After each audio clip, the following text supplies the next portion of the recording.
thanks very much to our hosts for inviting us to do this. And we have a fabulous high-powered team hosting us and presenting today, and allowing us really to have a look under the hood at how they do innovation and think about product development.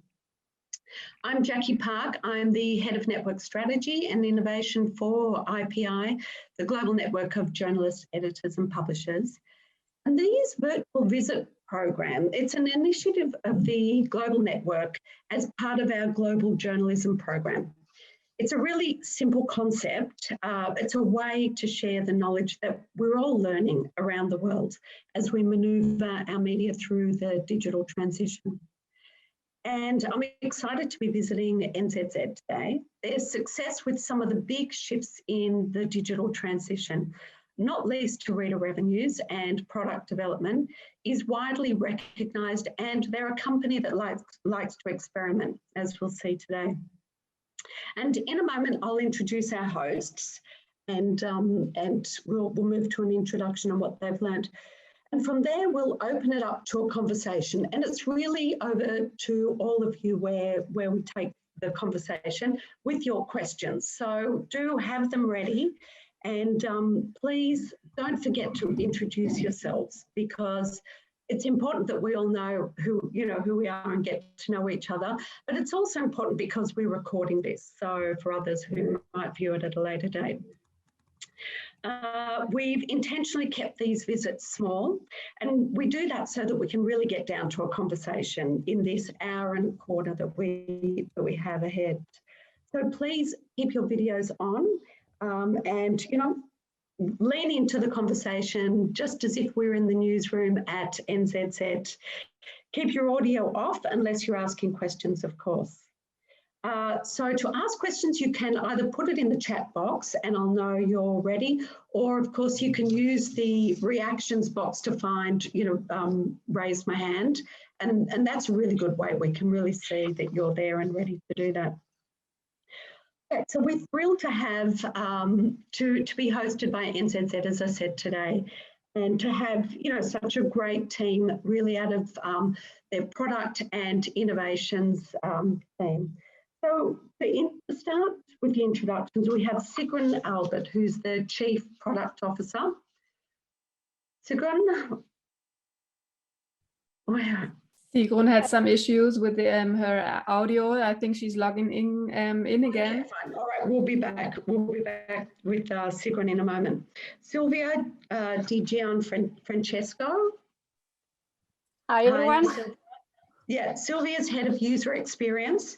We have Eva Günther. Eva, hi. Eva is the Head of Innovation Management. And we have Manuel Maisch.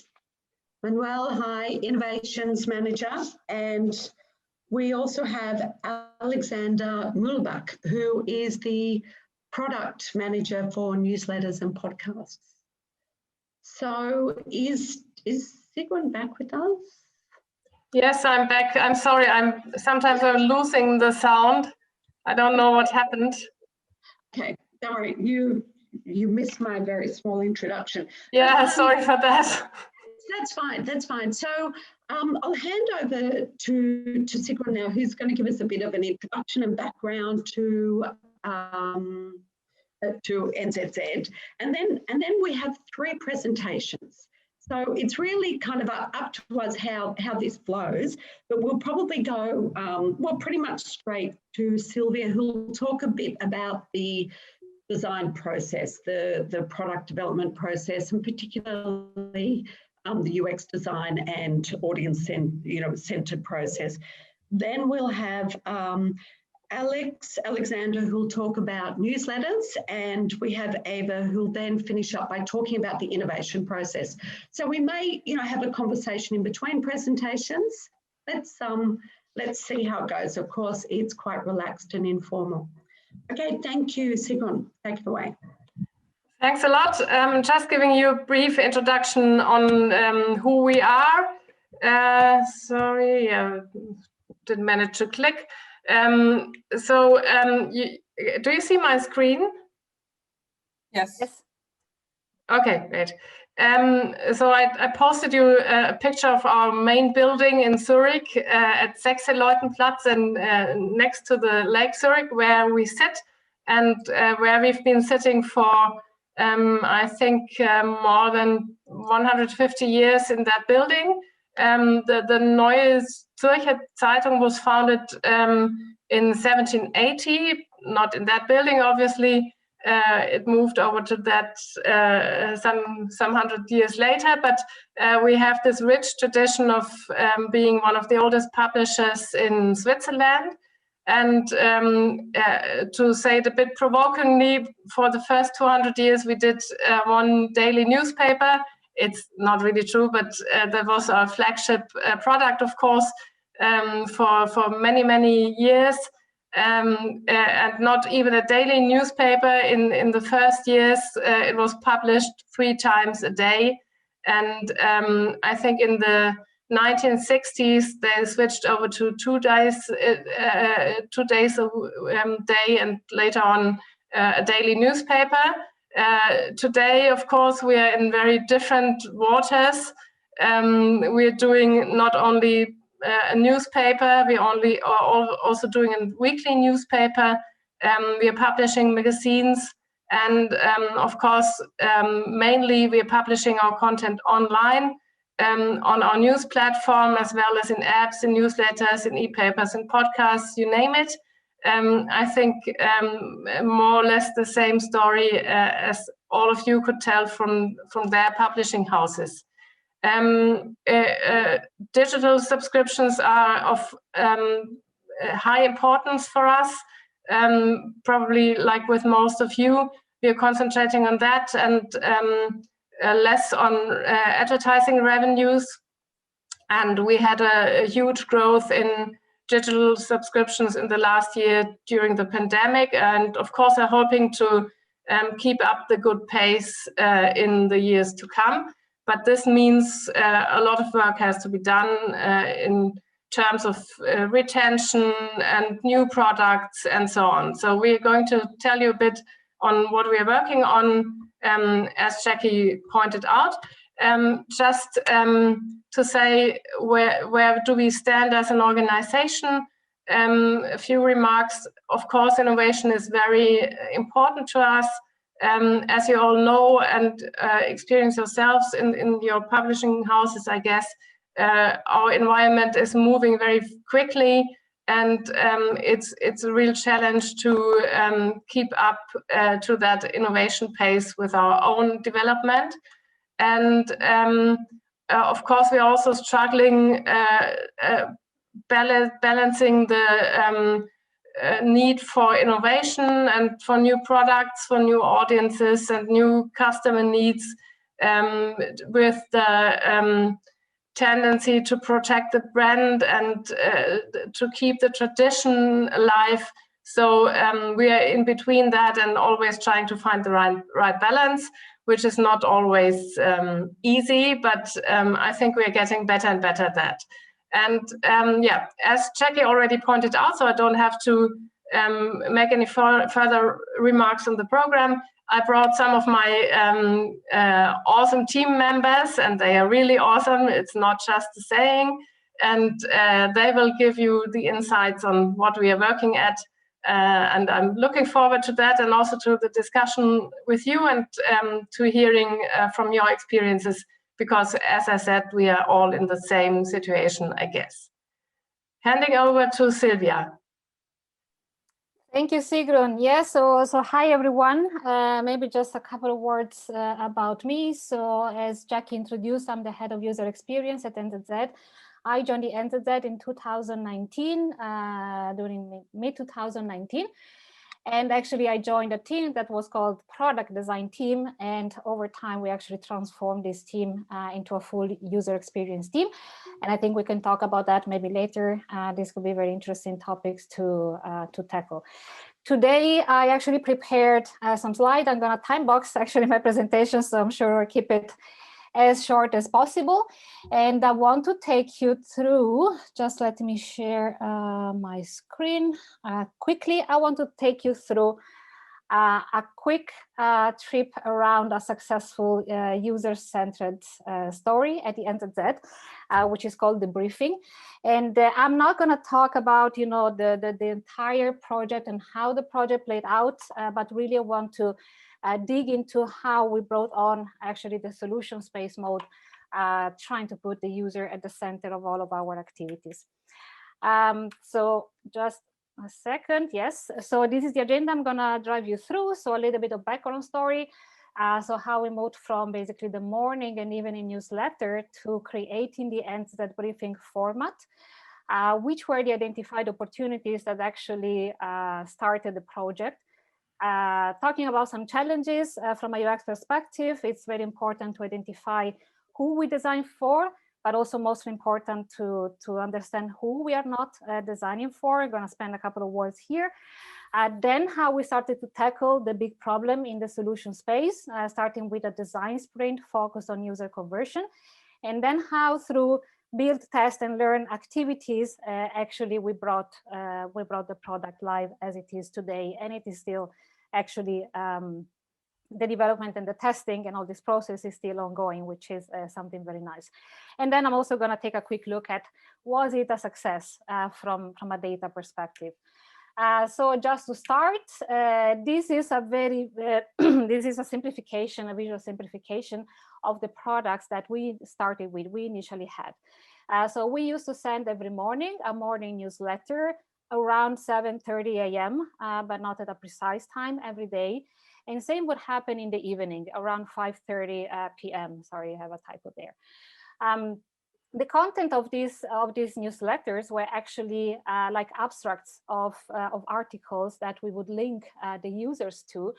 So I'm not sure you see my mouse moving, but just in case you see it actually each of these area, you can imagine it be an abstract of an article that actually would lead the user to the article page on our actually web product.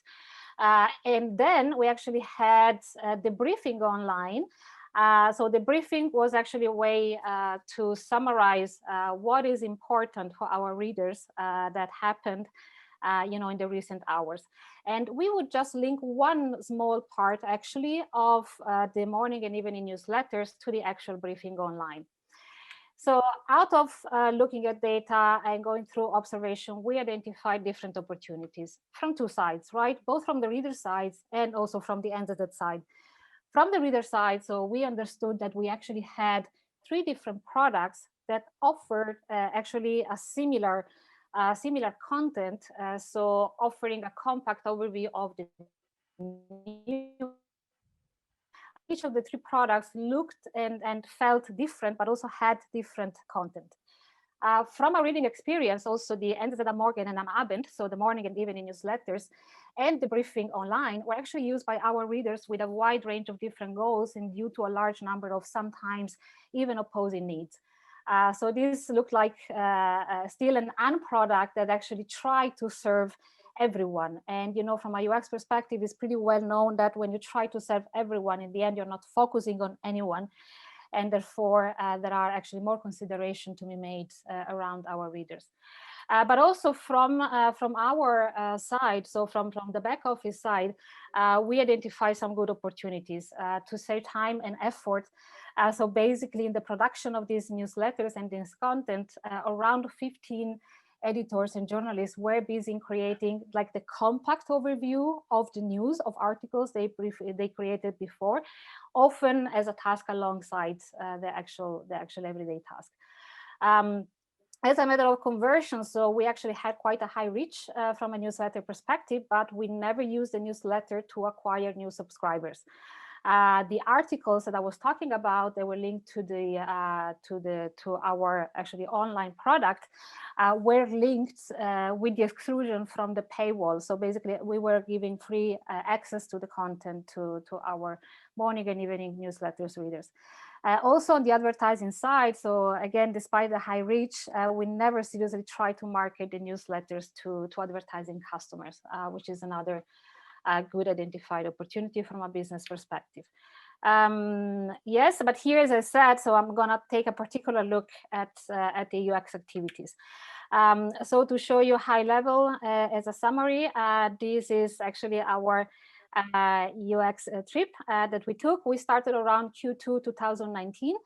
And we started with activities. I'm going to get into the details in the next slides of each activity, but from a high level perspective, so we started with foundational research.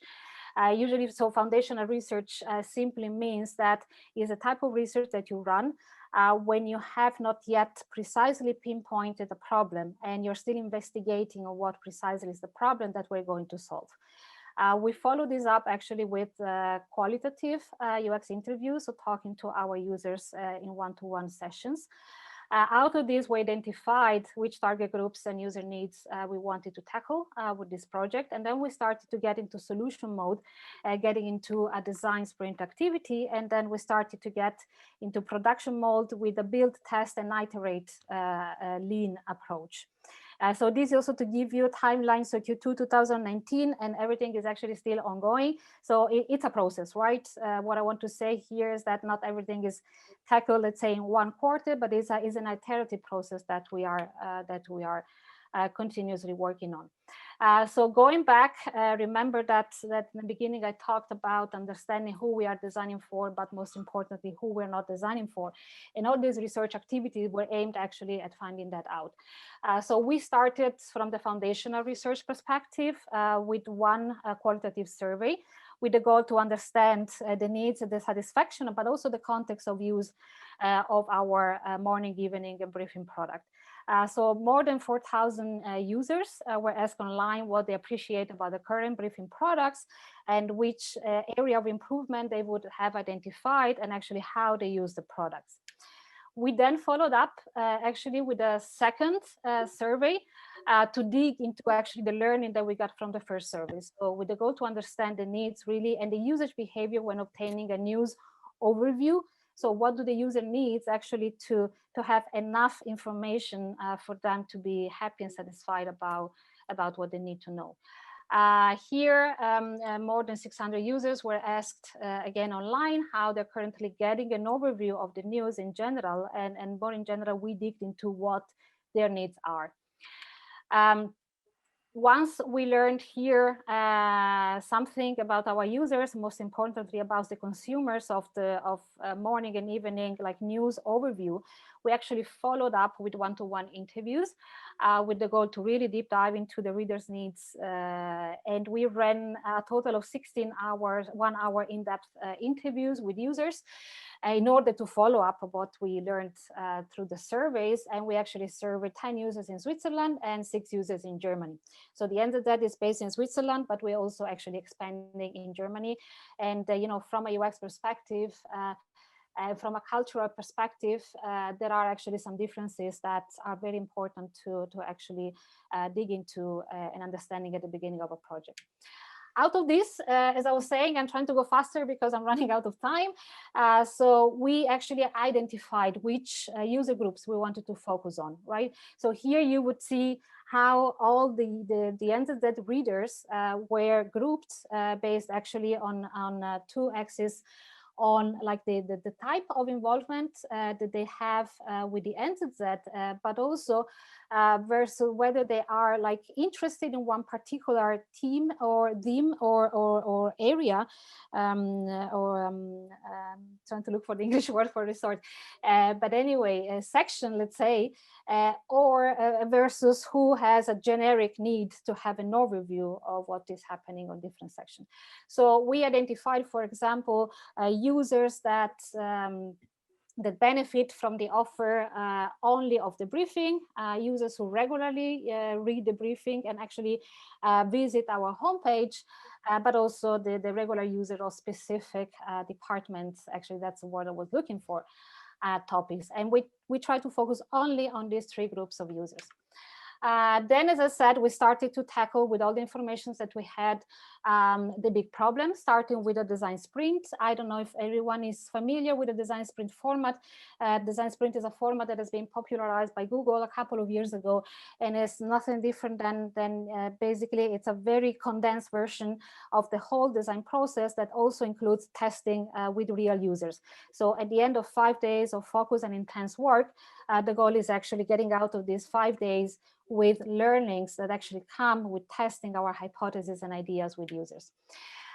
We focus on one particular question. So how can we offer Bonifazia, which is actually the non-NZZ subscriber and morning newsletter recipient, a unique briefing product that can be scaled to other channels with clearly added value and new points of contact in order to generate a habit and convert her to a subscriber. So here, when you see, we have actually also through hypothesis identification, we identified 3 main points of focus. So habit forming, which is very important for keeping our readers engaged, that will bring to retention, but also last but not least, because we are still a business and needs to be sustained, actually conversion. Out of actually at the end of the 5 days, we created a prototype that has been tested with users during these activities. And after doing this, we actually, with the learning that we got out of the design sprint, we started the experimental iterative process in order to continuously improve. How we did that? We actually started with the introduction of a so-called smart teaser on our digital home pages as an element of habit forming. It is something that you can actually see it here. It is proposed at the same time in the morning, at the same time in the evening, in the same structural position around all of our products, so being them like desktop web, mobile web, but also our news apps, so that as an element of habit forming.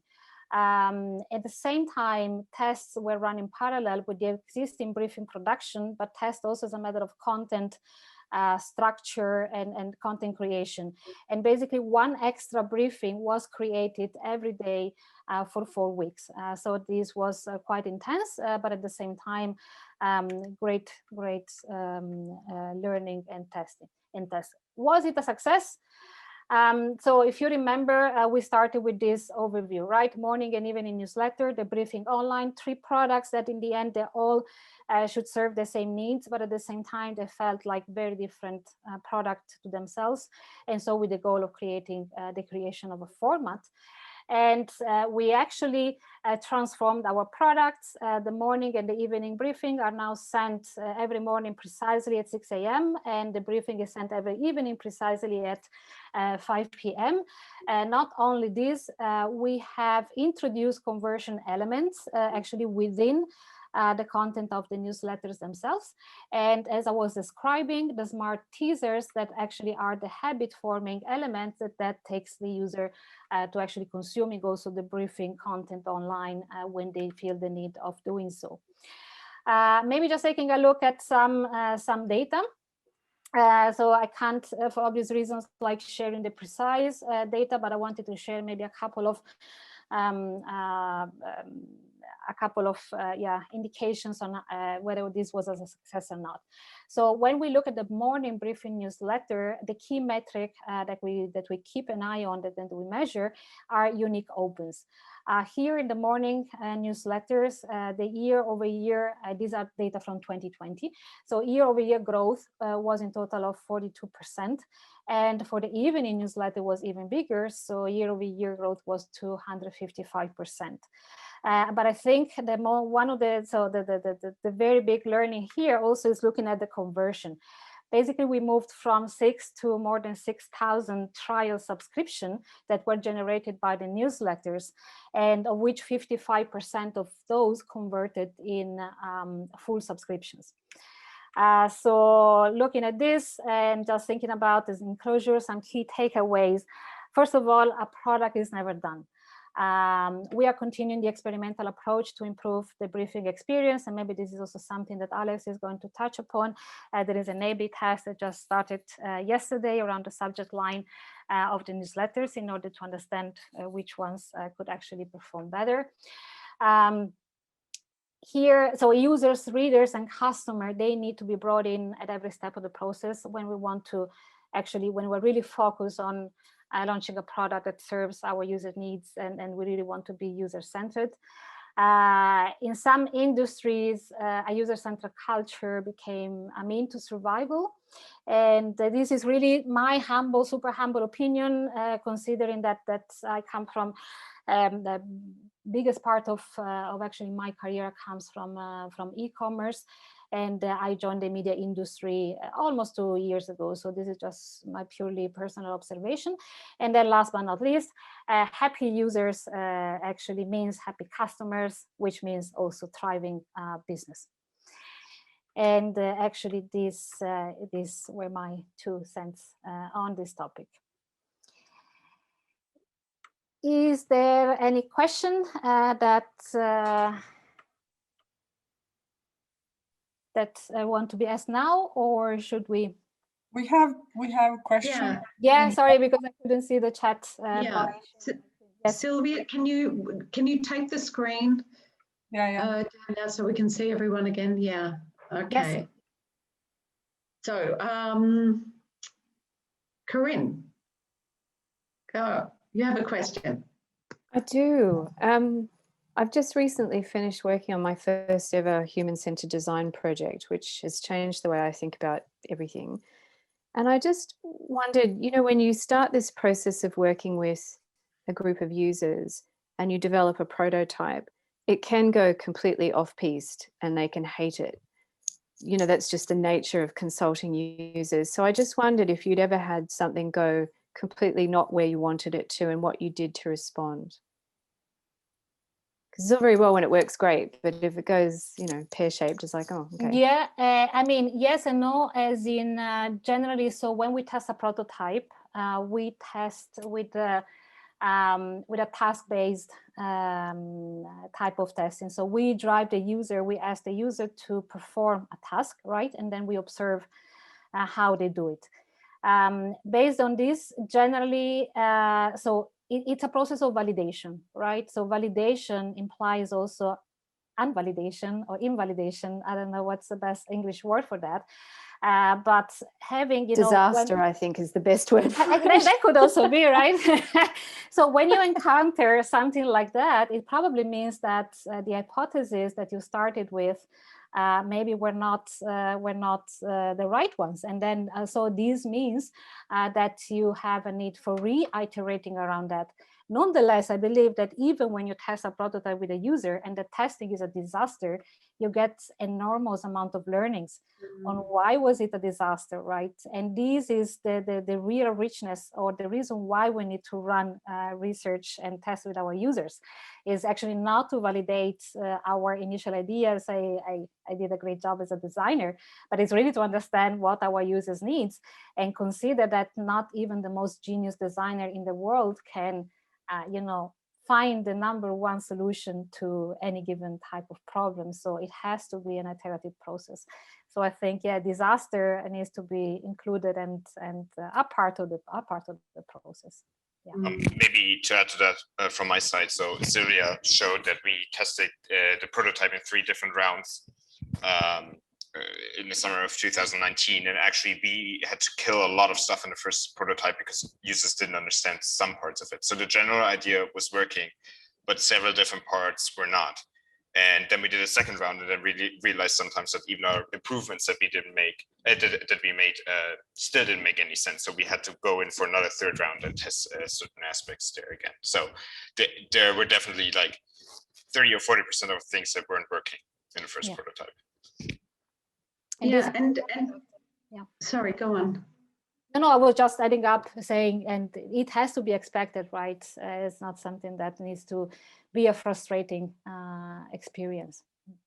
Yeah, that's right. And I think, you know, from my experience as well, I mean, that's the idea of rapid prototyping, is that you're not invested in your prototype. It's the only investment you have in it is to test it with your audience. Exactly. And that's what saves you the money. Like, that's the idea of rapid, do it very lo-fi, you know, as much as you can.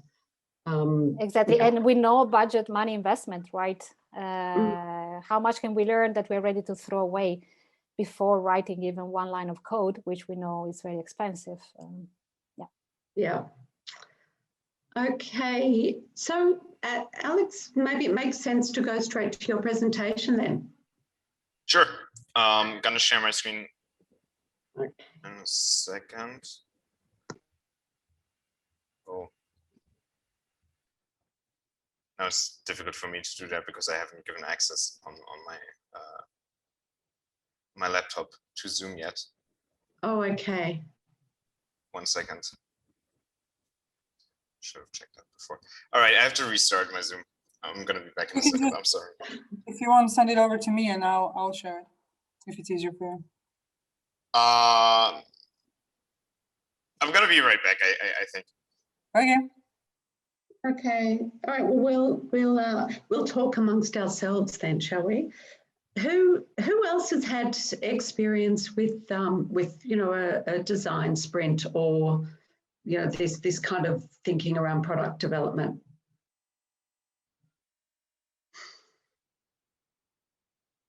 Anyone like to share?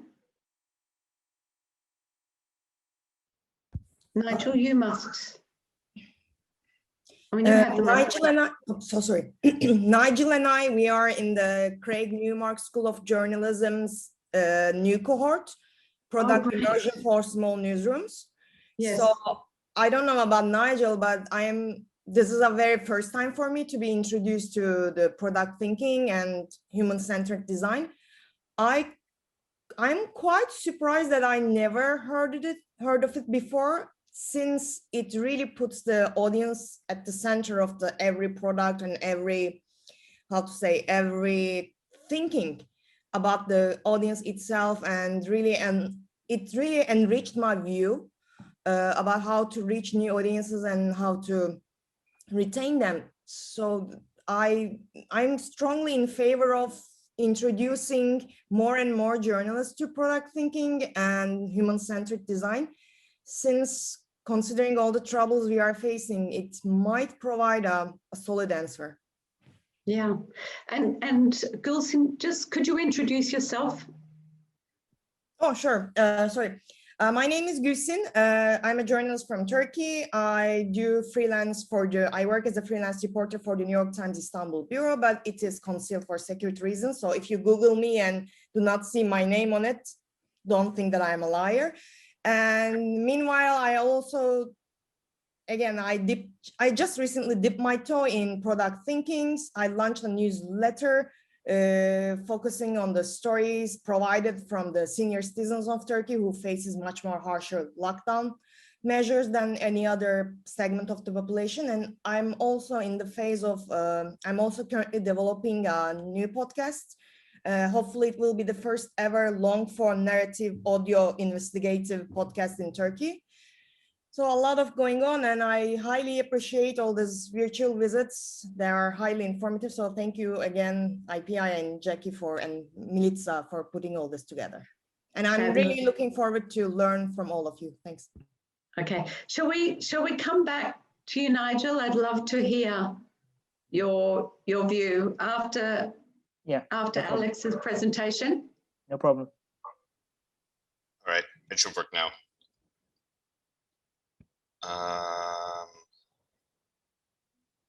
There we go. I hope you can see screen. All right. So Silvia already talked a little bit about the newsletters. So after we did the briefing, we actually thought about digging a little bit deeper into newsletters and actually formulating a strategy. So I'm going to show you a little bit about what our strategy at newsletters is about in the next couple of minutes. And just to give you a quick overview, what newsletters are for us at NZZ. So we do have 9 editorial newsletters right now. We have 16 automated newsletters, which are generated by a data feed and where no editorial staff is involved in the creation of those newsletters. Meaning they're just being sent out by themselves. It's usually just a list of articles. We have 31 newsletter editors caring for those 9 editorial newsletters. So there's a whole lot of editors caring for those newsletters, but most of them are doing it in between their other work that they're supposed to do for the website and the paper, we have about 680,000 user accounts receiving at least one newsletter at NZZ, and we send out about 1 million or over 1 million newsletters now on the busiest day, which is for us on Friday. And last year we actually passed the millionth newsletter subscriptions at NZZ, and what you can see here is like we had quite a growth in the last couple of years, starting from 2017 to 2020. So a yearly growth there was mostly in the double digits, and I mean that's what everybody has been talking about, right? That that newsletters are really the up and coming thing in the media business, and you can also see that in our numbers and in our data. So if you're having such success with the newsletters at NZZ, so why even need a product manager like me? Well, the answer is because we're not quite there yet with our strategy. And we started formulating a strategy in the middle of last year, which is basically saying that so what we want to do at NZZ is creating a consistent user-friendly newsletter experience, which binds our users closer to the product and actually creates habits and increases the engagements of the users and eventually converts them into subscribers. So from the registered state to subscribers. And in this way, it contributes to the company's success with a thoughtful and targeted use of our limited resources. And this is a lot of unpacked right here. This is a vision that doesn't have any numbers in there yet, because this is a vision that, for me at least, is something that we're going to work on in the next couple of years, right? You're always trying to have a consistent newsletter-friendly newsletter experience. You're always trying to increase engagement. You're always trying to convert. You're always trying to use your limited resources in the best way. And there's a lot to unpack here. So I thought, hey, let's go into some of those things. So the first focus that we had last year was looking at engagement, user habits, and binding the user to our product. So the problem that we had last year was we looked at way too many metrics without a clear goal for every newsletter. So we looked at overall subscriber growth, we looked at the open rate, we looked at the click rate, we looked at the unsubscribes, we even looked at the NPS, the Net Promoter Score, which told us what in a qualitative way, how highly users thought of the newsletter. And that in turn created a newsletter report that looked like this. So there was just like way too much data on it. It was just way too crowded. It didn't give any clear indication of how the newsletter was actually working. So what I did is, we're still checking those things, but what I did is saying, hey, let's only look at those metrics right now as a key metric. So defining the key metrics last year was one of the key steps. And saying, okay, we're going to look at the unique opens number for all editorial newsletters and the unique clicks number for all automated newsletters. Why make the difference here? Because for all editorial newsletters, we actually want to generate habit formation. So we want the users to read our content and open the newsletter every single day, so the user gets to know our journalism, gets to know our people behind it, and actually likes reading our content, because the hypothesis here is that they're eventually going to convert to subscribers. And I'm going to talk a little bit more about this later, whether this actually plays out. So for the unique clicks, it's only the automated newsletters. The automated newsletters are just article lists which are being sent out every single day to a user, and there we only want to engage the user to actually click on an article to come back to our website. So it's only an engagement tool, where we say the only relevant metric is that the user actually clicks on an article, because if he or she clicks on an article, the newsletter was relevant enough for her or him to click on the newsletter link. So that actually made us have a better newsletter report in the end, because we were actually able to define year-end goals for every single newsletter that we had. And so we're tracking on a monthly basis how the newsletters are faring, whether they're above goal or below goal, but we're also looking at the numbers. So that gives me as a product manager a clear indication of how is our newsletter portfolio performing, which is really important, considering you have so many newsletters, right? You can't focus on all those newsletters at the same time. So you need to know, okay, which one is performing below what we're expecting. And so we can take further action. So for example, our sport newsletter, which is really underperforming here, we actually looked at that and did some action based on that. So what we did there last year is we consolidated the metrics and get a better understanding of engagement. But what we need to do is finding an even better metric to measure habits and engagement, because what we haven't done yet is to actually track habit formation in a correct way, right? We made one step further by not looking at too many metrics anymore and only looking at unique opens and unique clicks. But that doesn't say yet how much habit formation has been done. So we're looking at other metrics like how many users have opened the last, at least 7 out of the last 10 newsletters being sent out. So the second focus that we had was having a consistent newsletter experience across all media titles for all newsletters. So what I meant here is that we created so many different newsletters in the last couple of years that nobody really cared about how they looked like, and we had all different designs in every kind of newsletter. So here you had like a different font, a different logo, right? Here it looked completely different. We had some newsletters which had like portrait pictures in it, but others couldn't do it. And it was like really difficult to keep them all together and have them all be on the same design. So we worked on that as well last year. So we all put them together and actually created a newsletter toolkit in our editorial system with 25 different components with the same fonts and same layouts, where we easily can create newsletters and have like all the right tools, so editors can write, structure, and structure a newsletter, which is also really important to scale up, right? Only if you have a good newsletter toolkit in the background, you are able to scale up and create more newsletters and go into more niches. So we did that last year.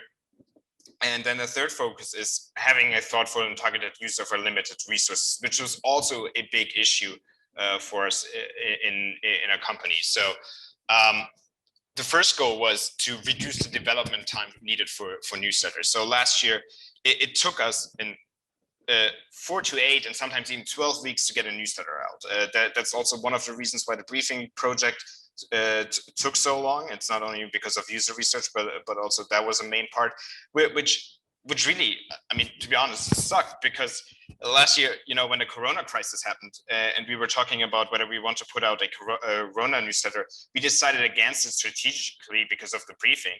But even though if we would have liked to do that, we probably would have had the newsletter ready by the end of the first lockdown in Europe, which wouldn't have made any sense, right? So that getting that time down is really crucial also for creating new newsletters in the future.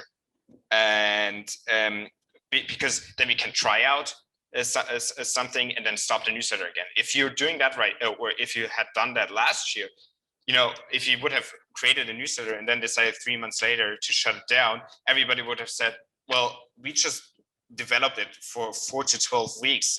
We can't shut it down right now. So what we did is we decreased that number of development days to 1. And so if we decide today to launch a newsletter tomorrow, we can do that, which is really great. Even though the newsletters are part of our editorial system and are part of our data system and all of that.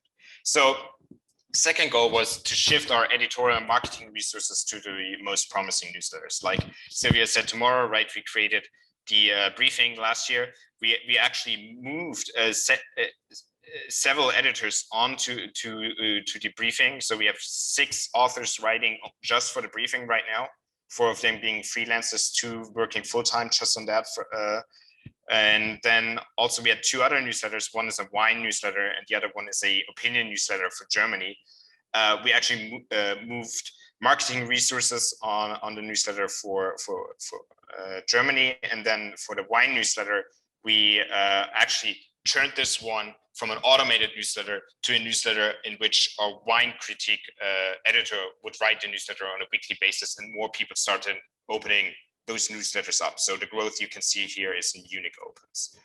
And we also did it vice versa. So we actually took some of our department newsletters that we had for economy, Switzerland, Zurich. So all those departments, they were written by hand by editors beforehand, and we automated them because we said, well, the only goal there is to drive engagement, to actually have people click on the articles and not to do anything else.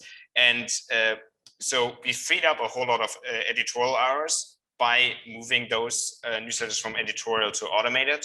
And we actually had a growth in unique clicks in 2020 in those two newsletters right here, but not in this one. So this was one of the newsletters that was really personally written every Thursday, and the move to making it to one, increase the frequency from only sending it 1 time to 6 times a week, and 2, to make it completely unpersonal, didn't really go down so well. But considering we only lost like 4% of clicks per newsletter, this is actually a success for us, because we freed up those 6 hours in which the editors can do something else. And then the fourth goal was to make editors think about newsletter goals before creating a newsletter. So I created something called a newsletter checklist, in which the editors, before they have like a newsletter idea, is to fill out a form in which they have to define, okay, what is the goal, what is the value proposition is, what is the first sketch of the newsletter, how should it look like? So the ideas of the editors and the ideas for all newsletters get channeled into the right direction. I'm going to speed up a little bit here. The fourth focus that we did was converting, and Silvia already talked a little bit about this. So what we had before the briefing project was newsletters were only an editorial tool. So you had product, working on a newsletter structure, editorial, working on the editorial newsletters, and then marketing was doing something completely else somewhere on the other side, right? They were just trying to do conversion through extra marketing newsletters, not being part of the whole newsletter. And just sending extra newsletters and extra mails because it's easier. So what we try to do is try to group this together and make marketing a part of the newsletter experience by doing the conversion through elements directly in the newsletter. And Silvia has talked about this. So what we did is, like, we created this element right here, which looks really simple, right? This element is only displayed to non-subscribers in a newsletter. And it says, hey, just try it out, start a trial subscription here. It's always there. It's hard-coded. The text doesn't change. And it's not really the smartest element, but this one actually was available in 5 newsletters and was responsible for 10% of our subscriber growth in 2020. And we're actually working on making this element, so marketing is able to configure this element now, so that they are able to offer different subscriptions now. They're able to offer different text elements in there now. And we're thinking that with every newsletter that we're putting out now and trying to reach new audience groups, we can actually convert a lot of people here through this conversion element directly in the newsletter. Also, what might be interesting to know to you, marketing emails work less as well as this conversion element directly in the newsletter by, I think, a 10-fold. So conversion, what we've already done, we started converting users directly in the newsletter. We moved from a hard-coded element to easily configured elements by marketing. And also we're gonna roll out conversion elements to all of our newsletters soon. So we can start to convert even more users. Yeah, I'm gonna stop here, I think. Otherwise I'm gonna be over time.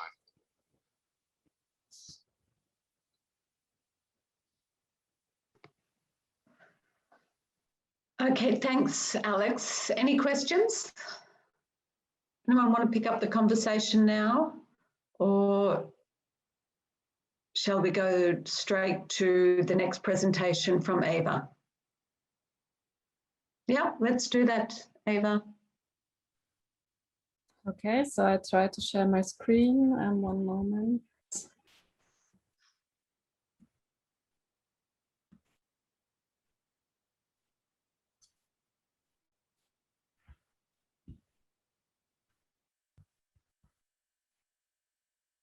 All right, So I hope, do you see my screen? No. No. No? Okay. One moment. Yeah. There we Great. go. All right. Yeah, so hello again. Also from my side, in the last part of the session, Manuel and I will give you some insights on how we deal with innovation at the NZZ. Innovation was promoted around 2 years ago.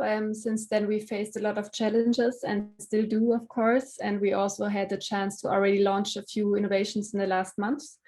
And these are also the 2 topics we are happy to present you or discuss with you. So first, I will give you a short overview on 3 challenges we face in the context of innovation.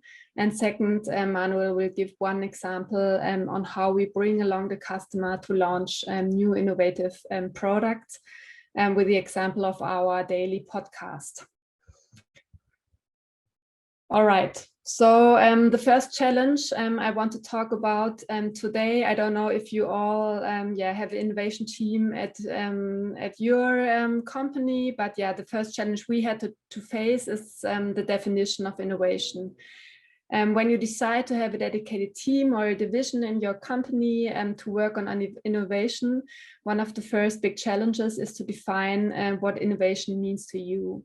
So there are disruptive innovations. That means, for example, changing your business model in general, or there are more incremental innovations, for example, improving existing products and services. There are product or service innovations. So for example, improving or enhancing the possibilities for the customers, or there are also process innovations. So that means improving processes in the back to make them more efficient, for example, or more cost effective. At the NZZ, we introduced a clear definition of innovation that helped us as a team to focus, but it helped also other divisions to understand the differentiation from their work and to ours. And it helped also the company to understand the vision or the goal we want to achieve with our innovation team. So yeah, in contrast, for example, you listened to Alexander and Silvia that focused on ideas and topics that focus on existing customers. We reach out for new customers, new markets, while introducing new products or substantially modified products. So what does that mean?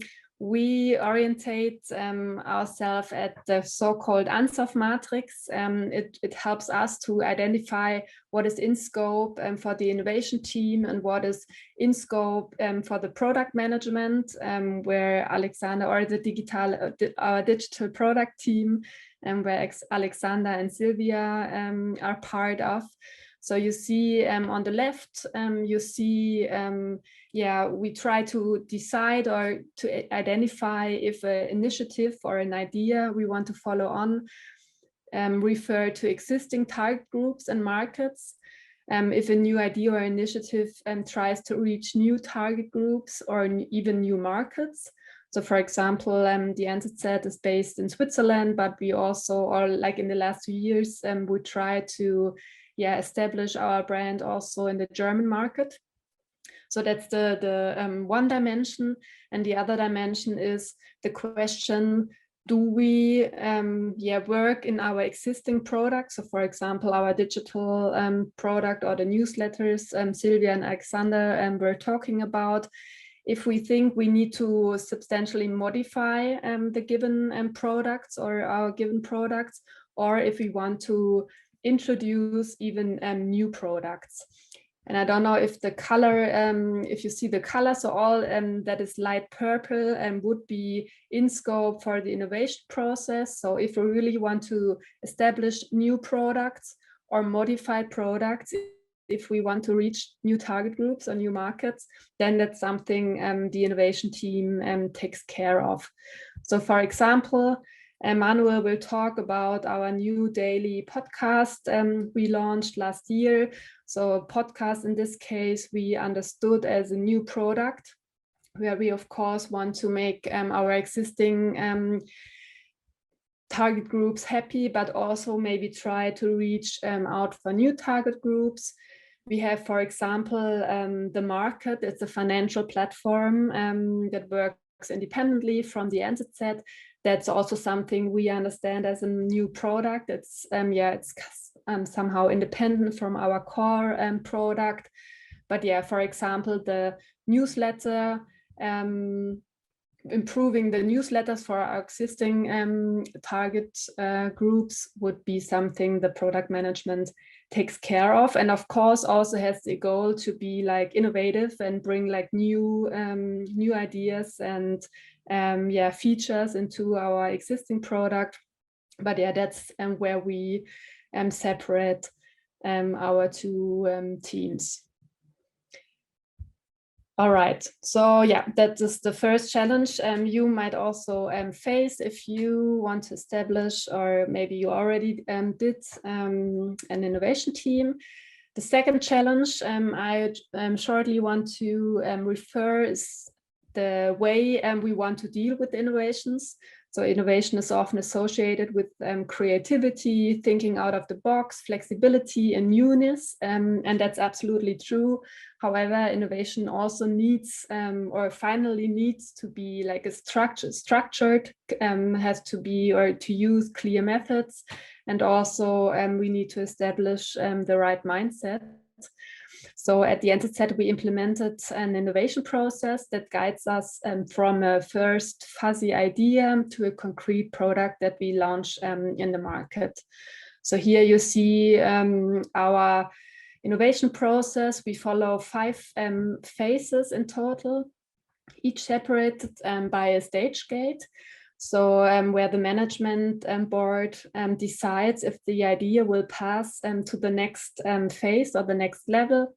So in each phase on its own has its own characteristics and KPIs we want to achieve. So the first phase, discover, it's all about discovering new ideas, open up and try to identify new opportunities for the NZZ. In the second phase, it's create. It's all about understanding the customer. So it's mainly a qualitative phase where we want to understand the users by talking to them and understanding their problems and needs. Bringing along or the hypothesis or the idea we discovered in the first phase. In the third phase, it's all about validating the idea. So in this phase, the idea is already quite concrete. We already defined or developed a prototype, a concrete prototype, and it's about understanding if we can establish ourselves with this new product in the market. So in other words, we want to gain security if it's worth to make maybe bigger invests when it comes to build and launch into these ideas. So methods we use in this validation phase is, for example, we do market experiments. So we just had a project where we did some like fake Facebook advertisements. So we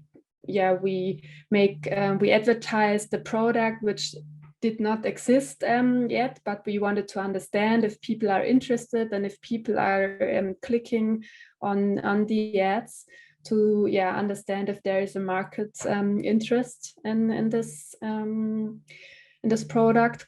Or also like so-called smoke tests. It's the same idea behind. So the product does not exist yet because it would be too much effort and too much cost to like build the real product.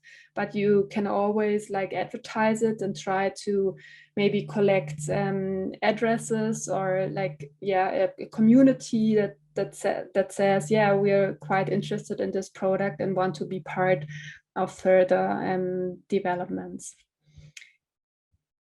So in total, the innovation process has the aspiration to be like customer centric. So we really try to bring along the customer during those phases.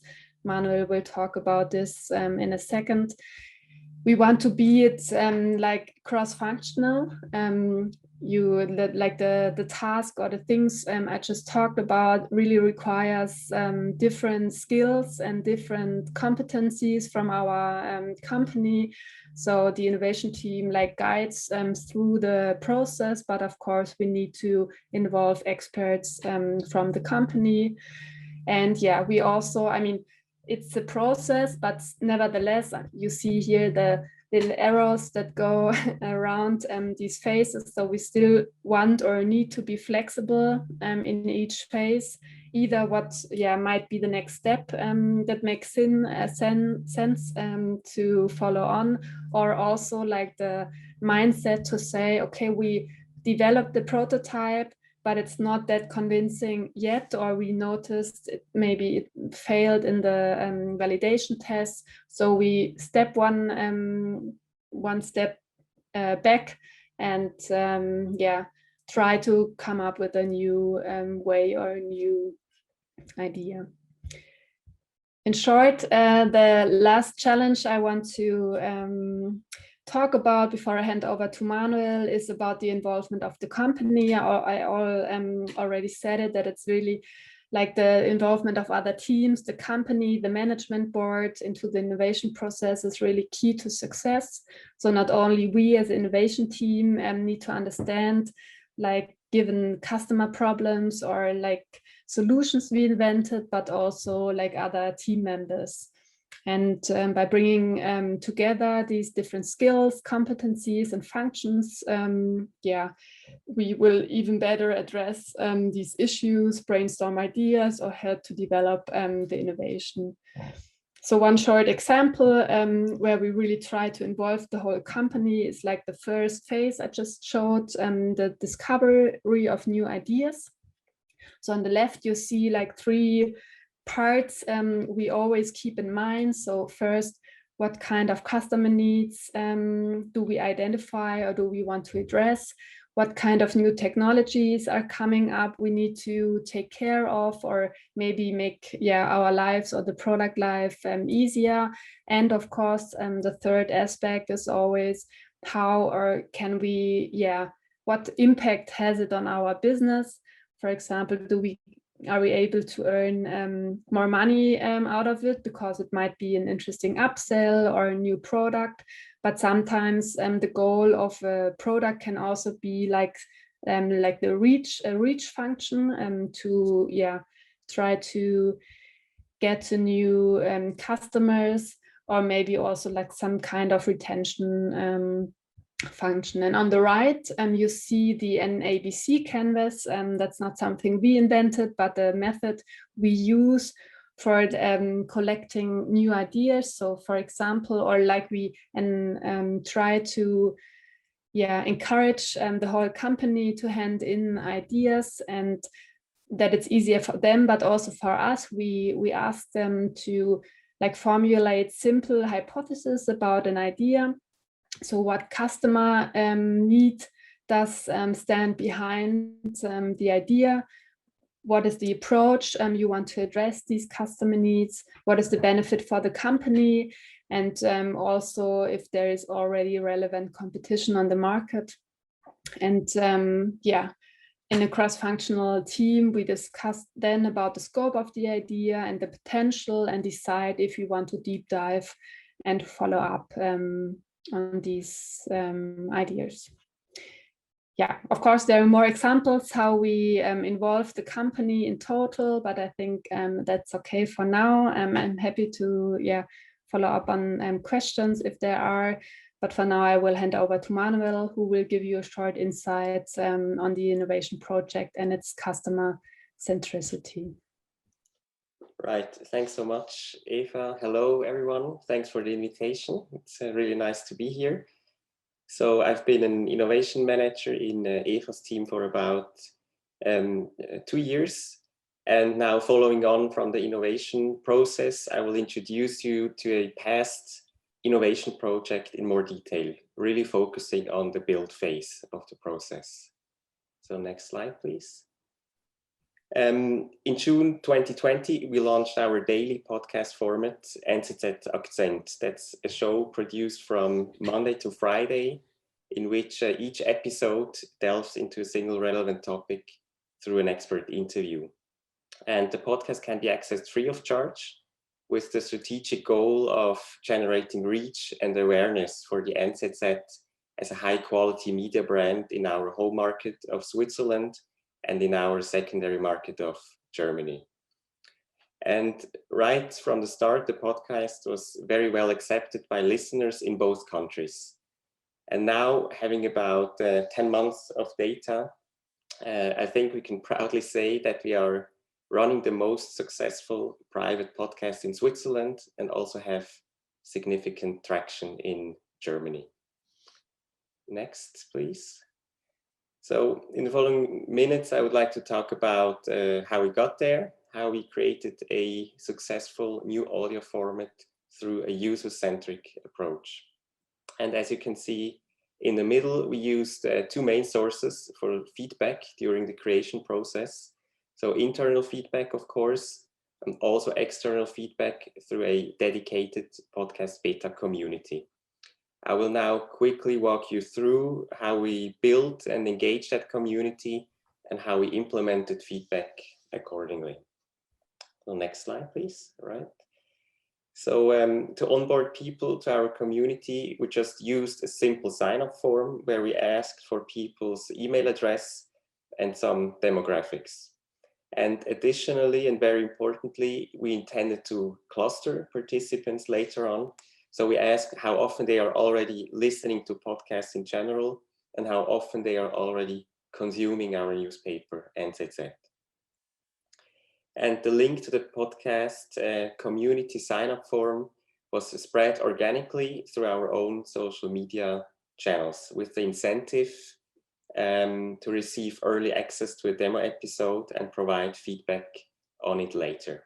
And that would give participants a real stake in our development phase. So next, please. So what did we learn? Obviously, the idea of beta testing an early podcast episode sparked some interest, and we got more than 200 volunteers signing up.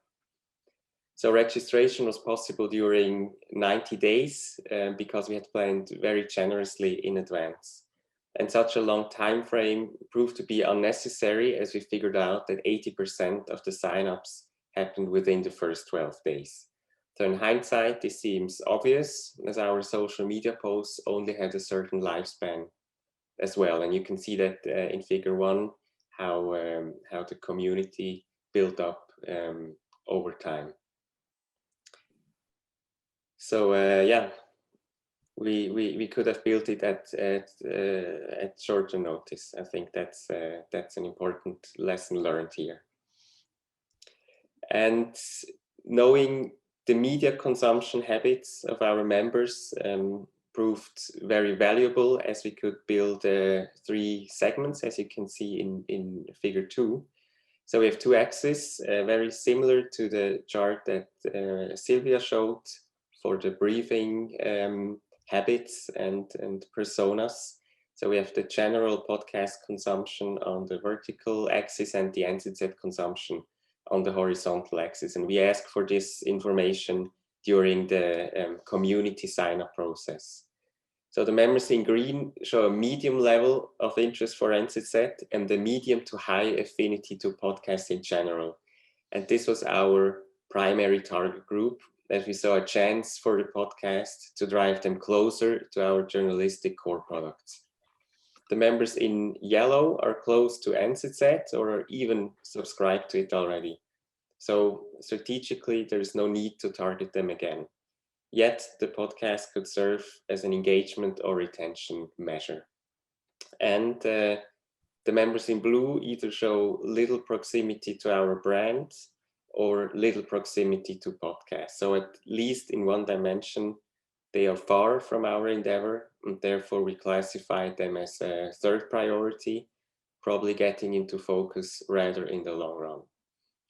And as you can see, even just 3 segments obviously reduced the number of participants in each segment, especially the primary group, then is not sufficiently large.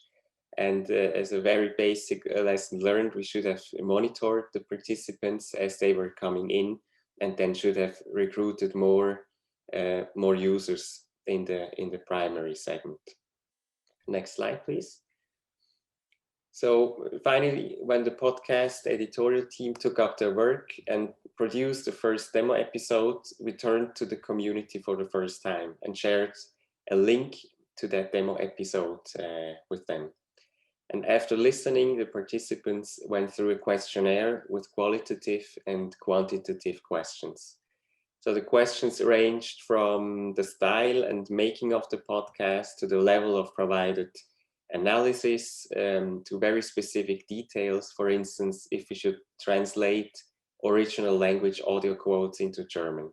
So basically we asked everything the editorial team wanted to find out at that point. And in a second round, a few weeks later, we confronted the community members with 5 possible suggestions to name the podcast. Next, please. So a rather unpleasant lesson learned was that the response rate in both rounds was rather low, with 25%. And this again underlines the need for a large enough email list to get credible results. So still, I felt that the whole exercise was very valuable for the podcast editorial team. So on one hand, it put some pressure on them to go public with the demo episode. On the other hand, the setup provided room to experiment and to improve before the actual public go live. And some community members complained that it was not a real community we are operating, so meaning that no interaction with other members was possible. And of course, they were right. So as future options, more interactive formats such as panel discussions or even events could be explored. Next slide, please. So after gathering feedback, it obviously needs to be processed, presented and implemented.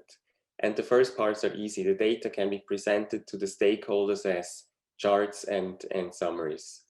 And at that point, it has to be kept in mind that the podcast community served as one source of feedback and did not present kind of an absolute truth. So internal feedback from the project team and from the chief editorship was equally important. Next, please. When looking at the data, we sometimes came across ambiguity. So different segments making sometimes contradictory, sometimes identical statements. And as the receiver of such data, this can be tough to handle and does not necessarily show a clear path forward. So for the hosts and producers of the podcast, it was very important to bear in mind our primary target persona and the vision for the podcast itself, how it should feel, how it should sound, what it should convey. After all, a podcast is an incredibly complex product with journalistic, artistic, and technical aspects. So I think it's crucial to work with experienced people. Only they know the business of producing audio, and a community providing feedback is of great help, yet the main work really comes from within and also needs to follow a certain strategy and a certain vision. Right, I think that concludes my part. I'm open for questions. Okay, fabulous. Thank you, Eva and Manuel. Emre, you have some questions. Some good ones. Thank you for these informative presentations. As I wrote, apart from the conversion dimension, the fact that your newsletters and podcasts convert readers into subscribers, apart from that, do you directly monetize your newsletters or podcasts with sponsorships, affiliate marketing, or some other methods? My second question is related. Do you have any revenue stream other than reader revenue and ad revenue? So event organization or content licensing or stuff like that. And my last question is about typography, which is important in the Swiss history. So what does typography play in your products as a role? Thank you again. Maybe I can answer the first part of the first question regarding the podcast. We do monetize it, or we are lucky that we can. We are actually also the first podcast in Switzerland running ads on this scale. We're still working on that. It has to be said, those ads, of course, the ad revenue scales with a listenership, with the reach proportional to a certain cost per mil. So on the reach side, we're expanding. That's good news. On the ad side, we're running ads at the moment, and this covers a part of our cost, but we're still looking into that, as it's quite a new format of advertising, and some advertisers still need to get that audio format on their agenda. So we're working on that, but I think it's no secret that the total cost of producing a podcast is quite high, and ads can make a contribution to that. So we're really working on that part. Maybe regarding newsletters, so it's a little bit better than on the podcast side, right? We're already having ads in all of our newsletters, but what we're trying to get into this year is newsletter sponsoring. So this is where really the money is at, which a lot of American publishers have already shown. So we've actually developed a concept for that, and want to roll this out in 2021. And maybe I can pick up the question around the typography. So around typography, you are totally right. It plays a very special role, and we are in Switzerland. This is actually an area which is actually worked together with the brand team. So actually within the NZZ, we are 3 design teams. So user experience team, we actually define all the digital experiences of our products. Then there is the brand team that is actually taking care of everything around, branding, both print and digital. And then we also have the design team in the editorial tech team. Actually, they take care about all the data visualization and actually within the content design and visualization. As a matter of logo, I don't know if you are familiar with the Neue Zürcher Zeitung. Originally, the Neue Zürcher Zeitung still represents the original logo that was created around 200 years ago, or a little bit more. But obviously, you can see that digitally, actually, we evolved. We have obviously UI guidelines, the fonts that we use online. There is a differentiation, for example, between which font we use on titles, or which ones we use actually for reading long text. And we need to follow those guidelines. Maybe also one consideration from my side, I think that we are now being also more creative on the typographical side, like on print and on magazines. And I think that we still need to find a way actually to bridge this approach to the digital world. So I can say that now we are actually more creative, if you like, with typography on print and not yet so much on digital. So this is part of our, I think, digital transformational path that we're going through. Okay, terrific. Tendai. Regarding my second question, can you elaborate on the roughly share of the reader revenue and ad revenue and other types of revenues in your newspaper's budget?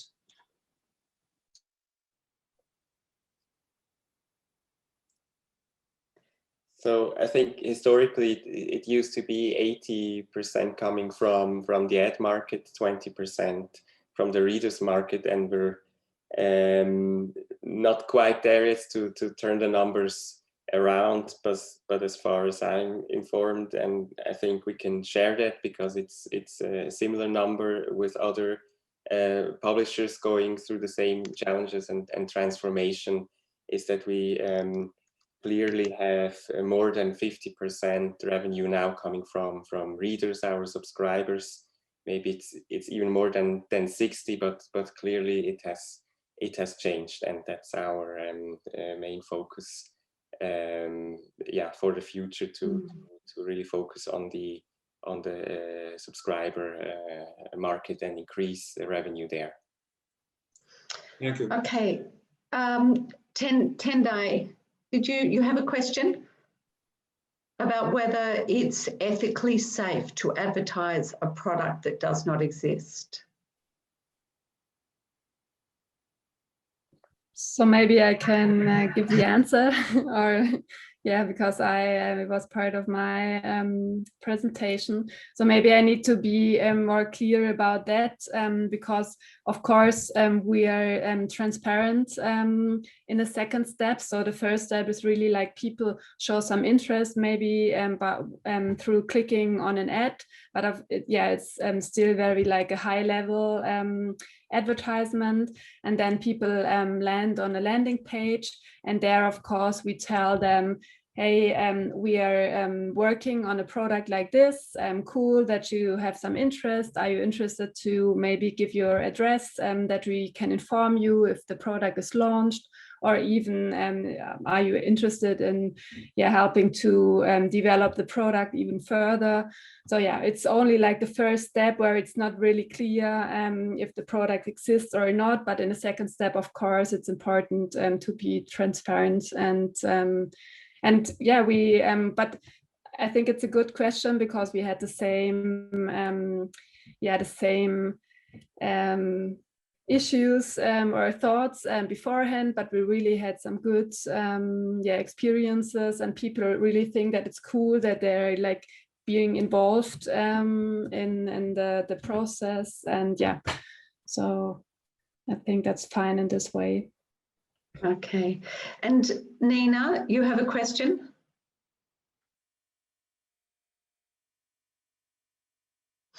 Nina maybe isn't right there at the moment. We can come back.